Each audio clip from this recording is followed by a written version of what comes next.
DMTV Info, votre chaîne d'information en temps réel. La politique, la santé, le sport, les faits de société, la musique, les rumeurs et bien plus encore. Vous découvrirez cela dans notre chaîne DMTV Info.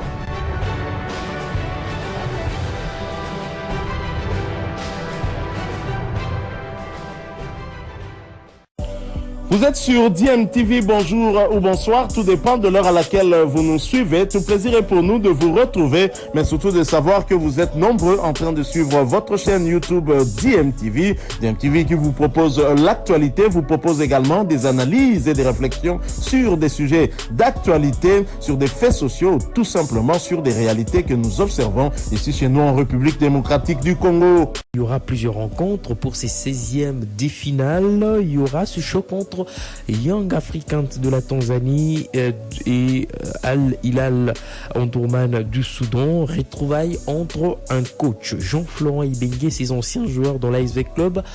J'ai cité Fiston Kalala Mayele, Yannick Bangala, Jésus Moloko du Capel, Djouma Chabani, Joyce Solomalisa pour ne citer que cela. Mais il y a un autre Congolais qui fait partie du contingent de ces joueurs de la RDC qui évoluent en Tanzanie. Nous avons donc parlé d'Héritier Makambo. Il n'est pas passé par V-Club, mais plutôt par New Jack, Héritage, Lupopo, Saint-Pierre avant de quitter le pays pour aller jouer au sein de la formation de Roya AC en Guinée et puis de Young Africans de la Tanzanie. L'attaquant congolais de 1m86 a connu quelques soucis avec des blessures. Nous allons l'écouter. Il espère faire une saison aboutie tant en championnat qu'en Ligue de champions de la CAF cette saison. J'avais signé 2 ans. Cette année, je vais devoir finir mon contrat, ma 2e saison. Et il y a des targets, des objectifs, d'aller toucher encore plus loin. Mais tout cela, ça va se faire. C'est cette saison qu'il faut bien se préparer, qu'il faut faire une belle saison. C'est par là que tu pourras te lancer. Tu ne peux pas te lancer sans avoir joué. Tu ne peux pas te lancer tant que tu ne joues pas, tu ne marques pas. Tu ne peux pas te lancer donc. Dans l'objectif, dans l'idéal, c'est de faire une bonne saison et puis voir ce qui va venir après. C'est pas facile de vivre une vie seul. C'est le travail qui demande ça des fois. Je salue tous ceux qui me connaissent. Voilà, c'était l'Héritier Makambo, ancien joueur du Daring Club, Motema Pembo, encore du FC Saint-Éloi, Lupopo. Photo des jeunes filles.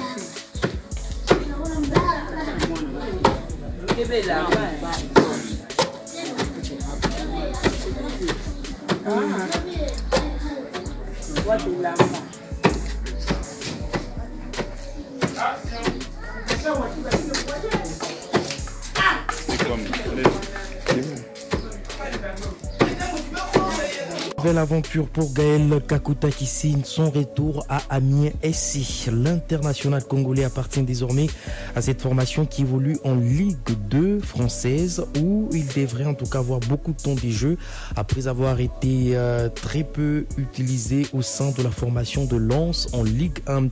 Une vingtaine de minutes seulement avec le club sang et or. Avec Amiens, Kakuta, 31 ans aujourd'hui, s'engage pour 4 ans et c'est au passage son retour dans ce club Picard où il a déjà évolué lors des saisons 2017-2018 et 2019-2020.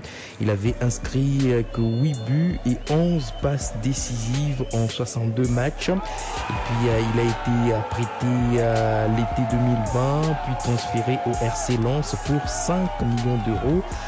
Et après, on va dire 2 ans au sein de la formation de Lens, il retrouve donc Amiens où il va donc porter le numéro 96. Le contrat inclut une clause de reconversion au sein du club Picard. Gaël Kakuta, je rappelle qu'il a été formé au RC Lens, puis il est passé dans plusieurs formations, notamment Chelsea, Fulham, Rayo Vallecano, sans oublier la formation de Séville en Espagne. L'ASV club de Kinshasa ne jouera pas ce samedi, mais plutôt le 16 octobre 2022. Le match devant opposer le club congolais au Rail Club de Kadiogo du Burkina Faso a été donc reporté hier par la Confédération africaine de football sur demande du club burkinabé au regard de la situation sociopolitique du pays. Vous le savez, le Burkina Faso a donc connu un deuxième coup d'État. C'était le 30 septembre dernier. La CAF a donc accordé encore quelques jours au club burkinabé. Le match Kadiogo V-Club pour le 16 octobre et l'équipe vert et noir de Kinshasa a donc décidé de rester à Cotonou au Bénin au lieu de rentrer au pays. Nous allons écouter les raisons avec le secrétaire général de cette formation, Patrick Banichayi Mwelelameji. Nous avons estimé qu'il serait mieux de garder l'équipe sur place afin de ne pas perturber sa préparation. Puisque si nous voulons revenir ici, nous perdons 2 séances d'entraînement en revenant et on perdra encore 2 autres séances en partant. Il n'y a qu'à suivre dans le rythme du travail. On a préféré garder l'équipe sur place et continuer à s'entraîner jusqu'au jour du match dans 2 semaines. Vous décidez de rester à Cotonou.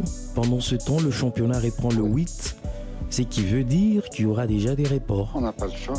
Non, nous, on n'était pas programmés les 2 premières journées.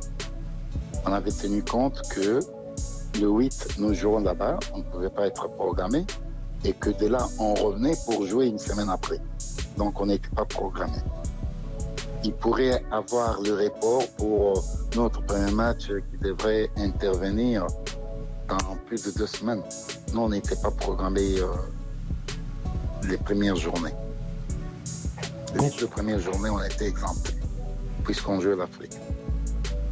Concernant les frais, les moyens qu'il doit utiliser avec le club sur place, ça sera vous seulement qui prenez tout en charge ou le club burkinabé maintenant sera sommé de payer tout cet argent? Pour la CAF, nous rentrons et RCK devrait prendre en charge nos titres de voyage à leur retour pour que nous puissions aller jouer et prendre aussi en charge la délégation, la taille, au regard de sa taille d'aujourd'hui, puisque on avait déjà écrit, quand on avait évoqué l'éventualité d'un report, nous avons dit à la CAF que c'était un cas de force majeure, mais cela ne devrait pas affecter notre budget. Nous, on a fait le budget, on reste jusqu'au 9, nous revenons au pays. S'il faudrait aller au-delà du 9, il faudrait qu'on nous prenne en charge. Et c'est ce que la CAF a écrit. En principe, si on avait décidé de revenir, donc pour repartir, c'est RCK qui devrait nous prendre en charge et concernant les titres de voyage et le séjour. Mais nous les avons épargnés.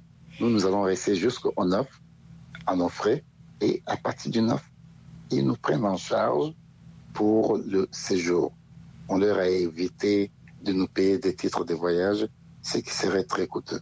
Voilà, c'était là Patrick Banichayi Mwelelameji, secrétaire général de l'AS V-Club de Kinshasa, qui a encore quelques jours pour se préparer sur place. V-Club a d'ailleurs joué un match amical le mardi dernier à Porto Novo contre AS Cotonou, match qui s'est été soldé sur le score d'un but partout. Ici, le match aller se joue le 16 octobre. La CAF a donc prévu le match retour entre le 19 et 20 octobre 2022. V-Club devra donc se choisir une date entre les deux.